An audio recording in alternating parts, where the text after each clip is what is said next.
Olá, pessoal, sou a professora Joana com mais uma prosa acadêmica. Hoje temos convidados especiais, não é? Como toda quarta, toda quinta, quando a gente grava. Então, eu vou apresentar a vocês a Terezinha, professora Terezinha Vilarino, tá? Professora do JIT, Jaqueline, mestranda do JIT, Juliano, técnico em assuntos educacionais do JIT não, do IFMG. Sejam todos bem-vindos para essa nossa conversa. A gente vai abrir essa pauta assim já de início, né? Antes de chegarmos no nosso ponto principal, que eu acho que todo mundo já deve aí, já está sabendo mais ou menos, né? Mas para a gente abrir essa nossa discussão, eu queria colocar uma pauta da seguinte forma: como as instituições de diferentes setores podem colaborar na construção de uma rede de enfrentamento ao racismo. Isso aqui é só para a gente iniciar essa conversa, porque aqui já tem umas 4 perguntas meio preparadas para essa discussão. É claro que o nosso tempo é curto, mas a gente vai tentar endossar essas ideias, as nossas contribuições, e fazer com que essa conversa seja algo que, de certa forma, não seja apenas um momento para você parar e nos ouvir, mas que seja uma forma da gente trazer uma conscientização, trazer um conhecimento de uma forma mais descontraída e mais próxima a você. Então, eu queria saber quem pode aí abrir a nossa fala aí. Terezinha, se puder. Então, vamos lá. Esse é um encontro importante, né, para a gente trocar essas ideias. E essa primeira pergunta que a Joana traz é muito instigadora, né? Porque ela tem vários elementos. Tem uma pauta antirracista, tem as instituições e tem uma rede, uma constituição de uma rede. Então, tem muitos elementos numa mesma pergunta. Então, como que uma rede de instituições pode contribuir para uma pauta antirracista? Primeiro, que rede de instituições? Que instituições? Todas as instituições que a gente entende como constituídas formalmente pela sociedade, civil ou não. Então, a gente pode falar de universidades, a gente pode falar de fóruns, a gente pode falar de escolas, a gente pode falar de secretarias de ensino, de fóruns civis ou não. Então, uma instituição é um grupo organizado formalmente. Então, como que uma rede de instituições antirracista pode ser constituída? Então, uma pauta antirracismo hoje é uma pauta necessária, né, urgente, né, porque a gente sabe na sociedade brasileira como o racismo estrutural é presente. Muito, né? E nele o racismo institucional. Então, aqui a gente percebe que nas próprias instituições há uma prática de racismo, às vezes velada e às vezes explícita, Sim. Inclusive. Né? Entre linhas, né? Entre linhas, em práticas, em posicionamentos. Então, essas instituições, e o que a gente procura, o que a gente pretende, é que nas instituições que se aproximam dessa discussão, a gente possa constituir um grupo, ou uma rede, né, um coletivo, que possa abrir espaço para a discussão antirracista, para a discussão em relação aos preconceitos existentes, as atitudes e comprometimentos que todos os atores e participantes estão envolvidos, e que a gente possa ter abertura para essas discussões e um reposicionamento em relação à questão dos direitos da pessoa. Nossa, aqui a gente tem muita fala, né? E é interessante porque quando a gente fala dessas instituições, né, e a Univale, né, em parceria aí, né, junto com o coletivo Baiumi, acaba que interpela e traz essa discussão à tona, né, de uma forma mais evidente e mais próxima também. Agora, uma pergunta, antes da gente chegar na fala da Jaque, que é uma fala primordial aí, eu queria que vocês me falassem o seguinte: de que maneira a educação antirracista pode ser incorporada nos currículos escolares para promover essa discussão? Eu acho que é uma pergunta ampla, porque a gente imagina que esse assunto é um assunto só de uma pauta momentânea.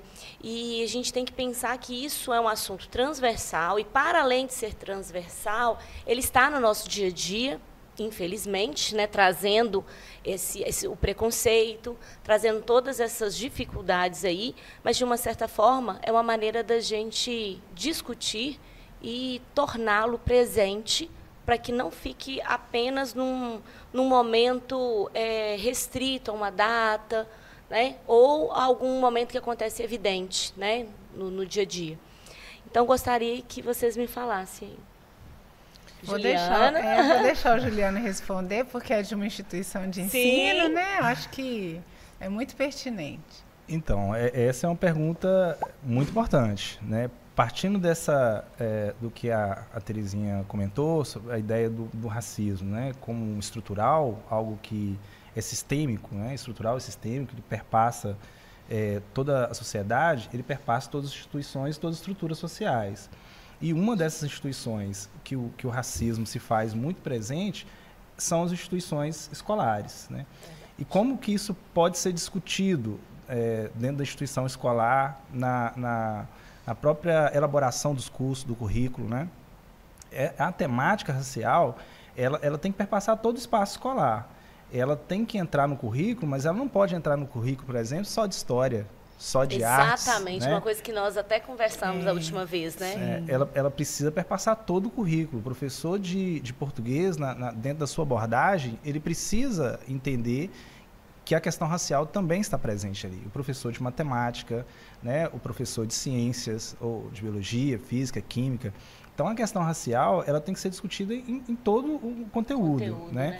E para isso, para a gente, de fato, fazer uma discussão sobre esse novo currículo antirracista, a gente precisa capacitar, né, os professores, as professoras, né? Porque, de modo geral, além da falta de conhecimento, há esse posicionamento, às vezes, no sentido de pensar assim, não, isso é um conteúdo alheio a mim, né?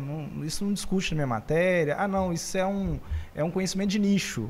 Né? É ali a galera do Núcleo de Estudos Afro-Brasileiros que discute, é ali a galera que organiza a Semana da Consciência Negra. Humanas, né? Só o pessoal da Humanas. Isso, é o pessoal da Humanas, quando, na verdade, essa é uma discussão que tem que perpassar para todo mundo. Então, assim, em linhas gerais, né, eu apontaria 2 mecanismos. Né? Você passa por um processo de letramento racial, né, de capacitação sobre o tema, né, para todos não só os professores, mas todos os servidores e servidoras da educação, né, de modo geral. E num segundo momento, que é essa reconstrução de currículo, né? A construção de um currículo realmente antirracista. Né? Nossa. Tem uma questão que eu acho que o Juliano aborda bem, mas que é preciso também, a instituição escolar, né? Que tem uma proposta, né, de sociabilidade, né? Ter no seu projeto político-pedagógico também uma ação e uma motivação antirracista. Né? É preciso também que, na própria constituição dos projetos político-pedagógicos das escolas, essa questão apareça como uma questão que a escola vá buscar dentro dos seus princípios. E por meio, né, de todos os componentes curriculares, né? Não apenas numa área. Né? A Lei 10.639, né, que dispõe sobre a obrigatoriedade da disciplina, né, afrodescendente e indígena nas escolas, ela é de 2003. Então, nós temos aí 22 anos de uma lei que ainda não foi cumprida. Né? A gente precisa falar sobre isso. A lei sozinha, ela não faz nada. Ela tá um instrumento importante, fundamental, né? Mas precisa ser ela precisa sair do papel, precisa ser colocada em prática. E nós temos 2 outros marcos regulamentares, né? Que um deles é o Estatuto da Igualdade Racial, né? Feita pelo governo federal, e agora, recente, nós temos o Estatuto da Igualdade Racial Estadual. Certo? Então, há que se comprometer com isso. Não é possível ficar editando leis, né, sem que as pessoas, os operadores dessa lei, se comprometam com ela. Né? Então, quando a Terezinha fala, o Juliano fala dessa importância do letramento racial, da importância da rede, da importância de levar essa temática para as outras áreas, é porque nós temos elementos para trabalhar em todas elas. Mas vai depender de quem? De quem está à frente daquela disciplina. Né? Ou daquela instituição. Ou daquela né? instituição. Ou daquela instituição. Aí a gente entra na questão. Exatamente. Né? Então, a gente precisa fazer esse resgate. E assim, eu achei interessante, para quem também está nos assistindo aí, vocês falam, e algo também que numa outra oportunidade nós falamos bastante também, Sim. né, Jaque? Que é sobre o letramento, né? Sim. Que a gente pensa que o letramento ele está voltado só para uma linha, né? E não, ele é amplo e para trazer essa discussão mesmo, né? Porque é no momento da sala de aula, que é o nosso primeiro espaço escolar, social, né? Que nós podemos ali trazer esses assuntos até mesmo para mobilizar, né? E trazer o conhecimento mesmo, sabe? Quando vocês falam de letramento, para quem está nos assistindo aí, como vocês podem definir esse letramento racial? Essa eu acho que vou deixar pra Jaque. Bora, Jaque! Pois é, inclusive no segundo seminário do Coletivo Abaiani, a oficina de letramento racial Eu é quero. comigo, viu, Ah, gente? então, Aí, gente, tá então vendo? Faça inscrição na oficina de letramento racial. depois a gente vai falar direitinho sobre as inscrições, tá? Sim. Então vai lá. O letramento racial, ele envolve todo um conjunto de conhecimento, né, teórico e prático. Então, o letramento racial é quando eu me disponho a aprender, a compreender todo o processo, né, que envolve a população negra, desde o período lá anterior, né, ao período da escravização, né, e pós-abolição. Então, todas as questões que envolvem, bem como o nosso dia a dia. Então, o letramento racial, ele vai... quando a gente adquire letramento racial, significa que a gente estudou, que a gente está conseguindo compreender determinados termos, que a gente consegue perceber o racismo embutido nas relações sociais. Significa que Naturalizados, né? Naturalizados. Significa que a gente consegue respeitar o diferente. Né? Então, ter letramento racial é um pouquinho de tudo isso.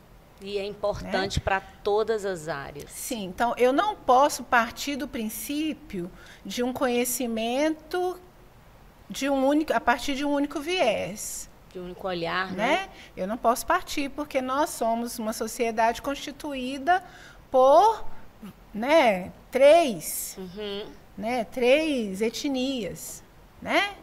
Então, a gente precisa partir do conhecimento de todos os viés, né? Todas as linhas de pensamento, não só a partir de uma única, porque isso é perigoso, né? Quando a gente parte de uma única linha, de um único saber, a gente coloca em risco as demais.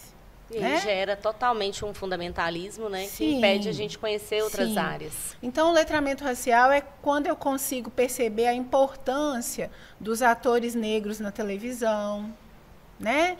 Dos livros que eu solicito para a leitura dos jovens, adolescentes, crianças, universitários, livros com autores negros, autoras negras, sabe? Quando eu consigo fazer um debate racializado, né? Tudo isso é letramento racial. Ou seja, é abrir para uma discussão. Sim. E dando aí espaço para esses outros olhares que muitas vezes não são vistos, né, e não são permitidos, né? Sim. Até mesmo na sala de aula, porque quando Sim. a gente coloca esse assunto, tem aluno que pensa que isso é só aquela matéria conteúdo, mas esquece que essa é uma matéria que envolve uma reflexão.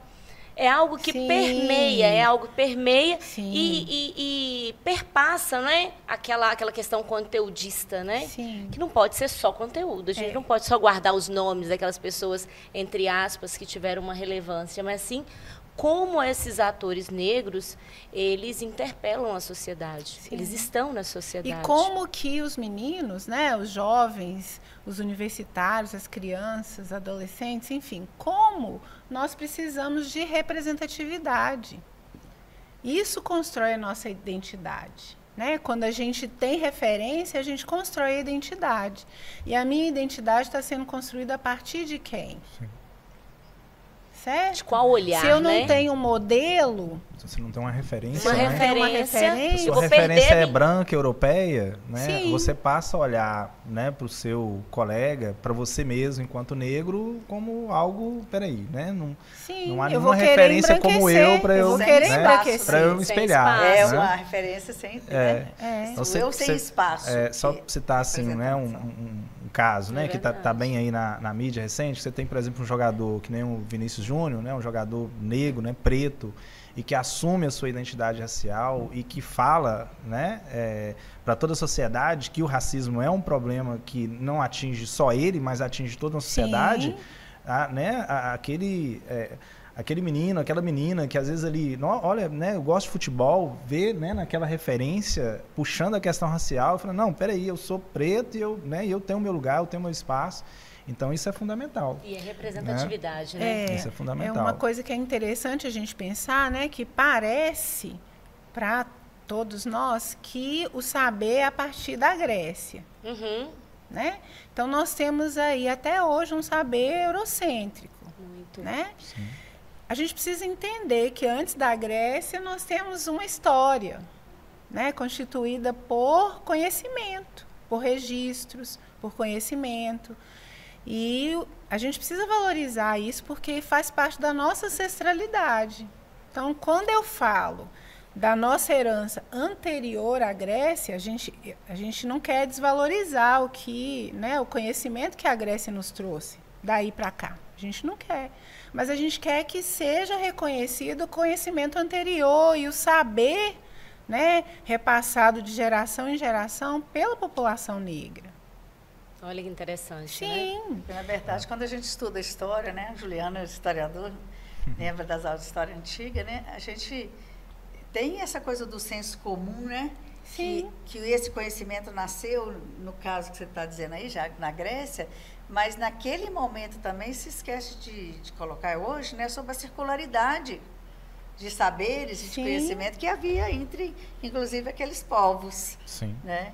Então é interessante Sim. a gente pensar Sim. isso também, É. né? Que do mesmo modo que possivelmente o saber grego influenciou povos africanos, por exemplo, imaginamos que o saber egípcio, por exemplo, Sim. da África Negra, também vai Também influenciar influencia. gregos e romanos e quem andava por ali. Sim, porque foram né? beber do conhecimento que já exatamente. era milenar.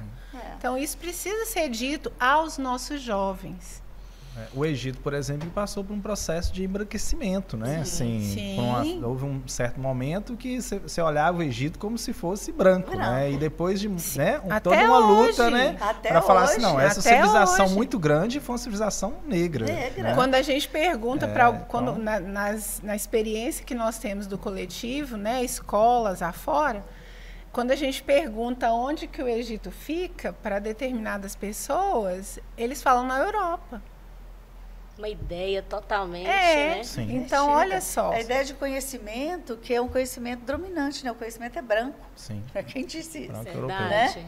Verdade. branco europeu. É. Agora eu falo que todas as vezes que a Jaque vem aqui, a discussão ela vai permeando, vai abrindo outros caminhos e a gente vai, né, degustando desse assunto, porque, como a gente disse inicialmente, ele não é um assunto, não é uma pauta só para um momento, não é só para poder falar do segundo seminário Não. do coletivo Biomi, porque é para além. Então, todas as vezes que Jaque vem aqui, é um motivo para a gente poder falar mais, trazer esse conhecimento, mostrar o que é o letramento, mostrar como você, como professora, pode também inserir, tem a liberdade, quem é da matemática, quem é de outras Sim. áreas, porque às vezes até mesmo o próprio professor pensa assim, gente, isso aqui eu estou mexendo com uma área de outra pessoa, ainda também tem esse lado. E, na verdade, é um assunto para além da sala de aula. Acho que antes de sermos, né, professores, estarmos em sala, nós estamos aí também contribuindo com a formação, com o conhecimento e tornando essas pessoas mais abertas a essa discussão.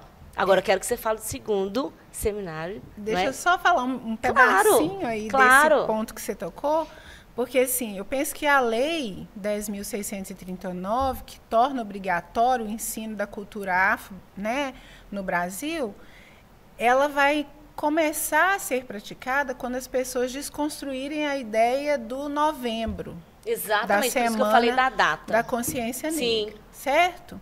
A gente não pode esperar chegar lá em novembro para trabalhar esse tema.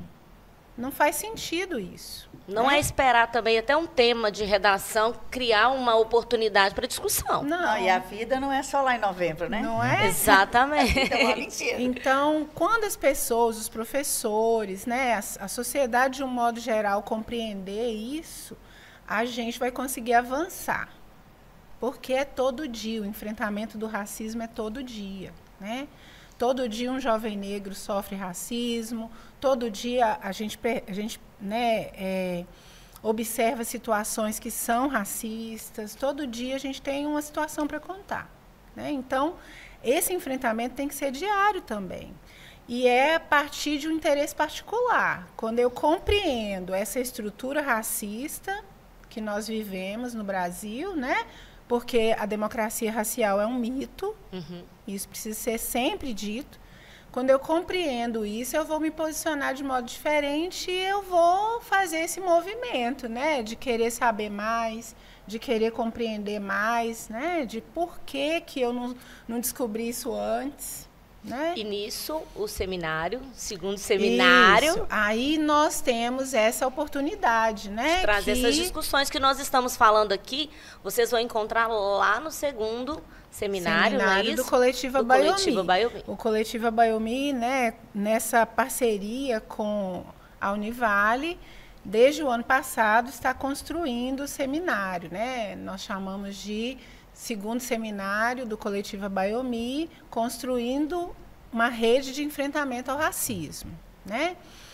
E nós estamos com uma programação super bacana, né? Muito rica, né? Muito rica, cheia de contribuições, né? A professora Terezinha vai estar lá, Juliano vai estar lá, né? Eu vou estar lá e outras pessoas do coletivo, com outros convidados, inclusive de fora da nossa cidade, para enriquecer ainda mais, né, o nosso seminário. Será dia 26. Sei que eu ia perguntar. Dia 26 de março, agora. As inscrições abriram dia 6 e vão ficar abertas até o dia 20, tá? Então, nós temos gratuitas, aí... né? São Gratuitas. No site da Univale tem lá o link para inscrição. E a gente precisa lotar esse auditório. Mas nós vamos lotar esse auditório. Porque é uma temática super, né? Como a professora disse, urgente, né? Necessária. Que está sendo oferecida gratuitamente, né? Nós temos aí muitos parceiros. É importante isso, né? Que a gente começou a falar de instituições, né? Temos outras instituições além da Univale que nos recebem, né? Que recebe o coletivo, a Baiomi, né? Com uma atenção muito especial. Nós temos o IFMG, do qual o Juliano participa, está aqui. Nós temos a UFJF, nós temos a Secretaria Estadual de Saúde, nós temos o Ministério Público. Então, nós temos também uma rede institucional de apoio muito grande, muito importante. E é exatamente aquilo que eu falei lá no início, né? Esse posicionamento, essa abertura para ocupar esses espaços, para a gente poder fazer uma discussão antirracista com essa legitimidade, né, desses participantes. Aí esses são os apoiadores, financiadores. É o Fundo Brasil, é o financiador, né, do evento. Então, só repetindo, dia 26 de março, as inscrições já abriram, não é isso? Sim. Abriram no dia 6, vai até o dia 20 de março. Sim. No site da Univale. Agora, uma coisa, quando você fizer sua inscrição, você vai voltar no seu e-mail, vai clicar e vai selecionar as oficinas que você quer participar. Por quê? Porque só assim você consegue ter o certificado e participar da oficina. Não é só fazer inscrição, não. Você chega, eu fiz a minha inscrição, quero participar da oficina tal, mudei de ideia. Não, porque tudo tem uma programação, a sala também recebe uma quantidade X de pessoas. E o ano passado eu vi assim, lotadas, a gente não conseguia ir de uma para a outra. Então, se você, né, quer participar, quer retirar o seu certificado. É importante que você cumpra essas observações. Lá mesmo tem tudo explicado num texto, então ter calma para ler, para poder participar e ter aí esse certificado, que entra até mesmo com uma composição de letramento. Com não é? certeza. Porque é a oportunidade de escolas, instituições, outros grupos também participarem desse momento, que não fica só restrita à universidade, mas toda a acadêmica, toda a população, tanto de dentro da instituição quanto de fora. Então, nós estamos fazendo esse convite, e é um convite mais do que necessário, é urgente, como diz vocês. Deixa o Juliano e a T falar em qual oficinas eles vão Ai, estar. claro! Peraí. Agora é a hora, então, né, de peraí. fazer o merchan, né? Agora eu quero saber. Fala de novo já que a sua oficina... Letramento racial. Aí, gente, já sabe o que vocês vão encontrar Vamos lá. lá. Vai lá, Juliano. A minha, o nome é um pouco grande, mas nossa, o nome é exato agora, hein? Não, Fugiu fique à agora. vontade, aqui é uma prosa. Mas é escravidão, gênero e feitiçaria. Gente, que interessante. Em Minas Gerais, história da resistência negra por meio das fontes da Inquisição.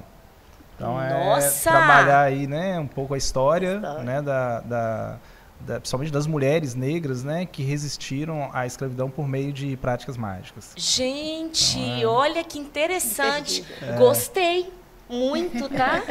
Muito ter. Bem pouco, a gente não pode perder essa oportunidade do Juliano da história, né? De como que a nossa própria história é constituída, né? Desses elementos. Eu, na verdade, não vou estar diretamente na oficina, mas vou estar no apoio da Oficina de Saúde de População Negra, né?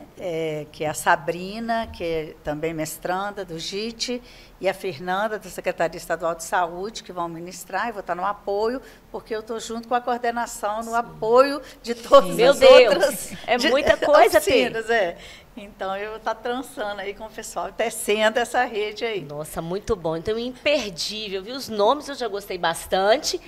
E é claro que aqui só abre para a gente poder falar mais lá no seminário. Então, agradeço muito a participação de vocês. Uma prosa, assim, que dava parte 1, parte 2 e parte 3. Depois eu quero sua participação de novo, a sua. Terezinha já é de casa, então ela sabe que aqui é cadeira cativa. Então, agradeço a vocês, tá, pela oportunidade de entrelaçar. Muito bom. Né? E a você também que nos ouviu, nos assistiu até agora. Um beijo para vocês e até a próxima com Prosa Acadêmica. Beijo. Até mais, gente. Tchau, tchau.